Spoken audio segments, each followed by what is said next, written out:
Look around you right now. The chair you are sitting in, the screen you are staring at, the roof above your head.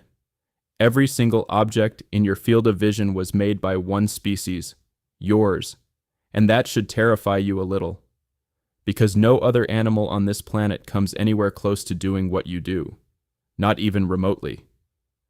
You are not the strongest creature on Earth. You are not the fastest.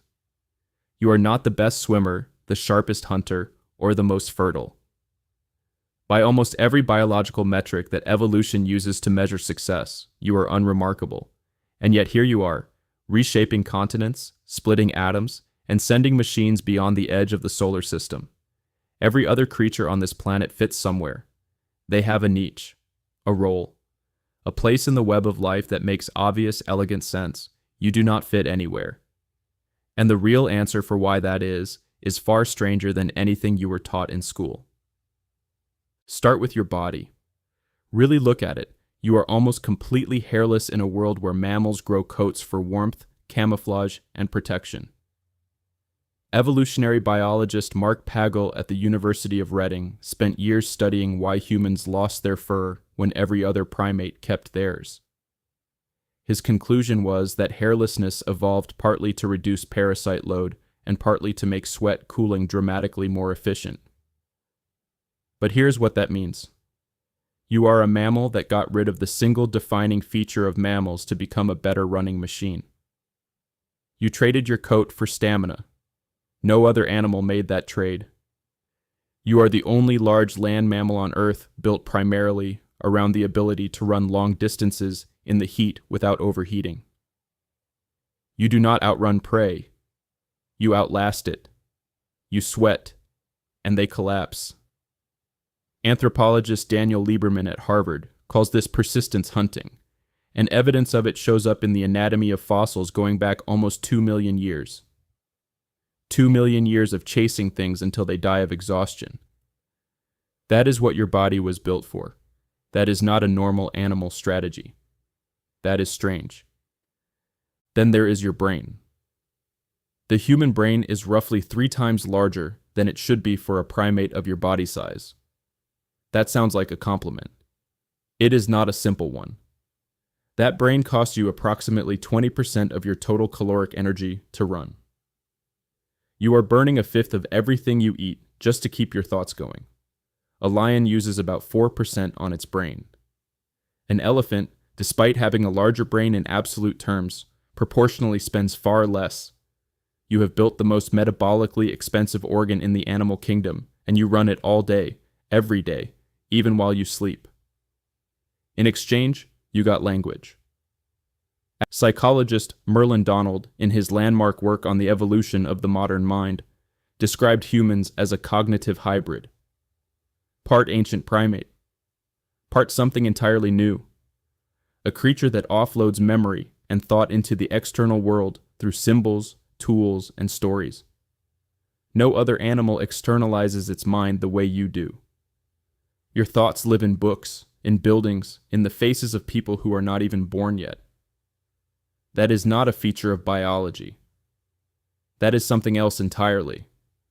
Your childhood is another anomaly. You are born more helpless than almost any other mammal. A foal stands within hours of birth. A wildebeest calf runs with the herd within minutes. You spend months unable to hold your own head up. You spend years unable to feed yourself. The human developmental window, the period of radical dependence on other humans, stretches longer than in any other primate. Primatologist Sarah Blaffer Hrdy, in her research on cooperative breeding, argues that this extended helplessness was not a flaw, but a feature. It forced humans into deep social interdependence. You could not survive alone. Your infant brain was not finished. It was being sculpted in real time by the culture surrounding it. Language, social rules, emotional processing, moral frameworks. All of it poured into a still-forming brain by other humans. You are the only animal that is essentially co-constructed by the group you are born into. Every human being is partly a product of a specific moment in history, a specific language, a specific set of beliefs that did not exist 10,000 years ago. You are not just a biological creature, you are a cultural artifact. And then there is your relationship with death. Every animal avoids it. Only you know it is coming.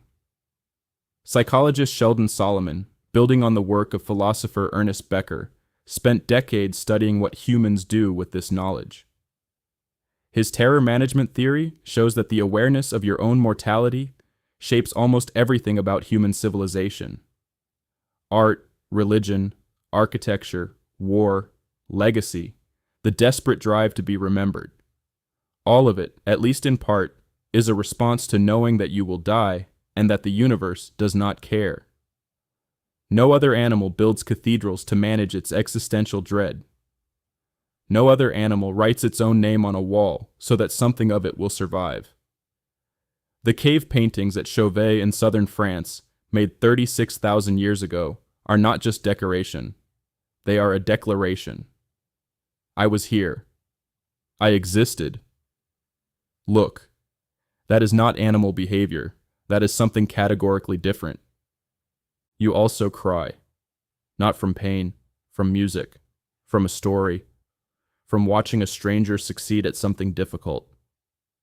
Emotional tears, the kind produced by psychological states rather than physical irritation, appear to be unique to humans. No other primate has been documented producing them in the wild. Neurobiologist William Frey studied human tears for years and found that emotional crying releases stress hormones through the fluid itself. You have evolved a mechanism for expelling psychological pain through your eyes. Think about that. Your body developed a pressure valve for feelings. No other animal needed one badly enough to evolve it. Look at your diet. You eat things that are toxic in their raw state. Cassava, kidney beans, many grains. You cook them first. You have so thoroughly altered your food through fire and processing that your raw biological diet and your actual diet are almost completely different things. Anthropologist Richard Wrangham at Harvard argues that cooking was not just a cultural invention, but a biological turning point. The human gut is dramatically shorter than you would expect for a primate of your size. You outsource digestion to fire. Your intestines got smaller because your ancestors started pre-digesting food before it entered their bodies. You are the only animal that has physically altered its own anatomy through cultural behavior. You cooked yourself into a different creature. And your skin. Of all the strange things about you, your skin color is one of the strangest in evolutionary terms. Humans show more variation in external appearance within a single species than almost any comparable mammal. Hair color, eye color, skin tone ranging from nearly black to nearly translucent, all within one species, all emerged in the last 70,000 years as small populations moved into different environments and adapted with extraordinary speed. You are a species that looks like it should be several different species. Evolution moved so fast in humans, driven by culture as much as by climate, that the visible diversity across human populations is genuinely unusual by animal standards. Here is the thing that ties all of this together. Every strange feature of your body and your mind, the hairlessness, the giant expensive brain, the absurdly long childhood, the emotional tears, the shortened gut, the awareness of death, points to the same underlying truth. You are not a creature that adapted to fit a world. You are a creature that adapted to fit other creatures of your own kind. You evolved for group life so extreme, so cognitively demanding, so socially complex, that it required you to become something genuinely unprecedented on this planet. The environment you were shaped by was not the savanna or the forest. It was other humans. You are the only animal whose primary evolutionary pressure was itself.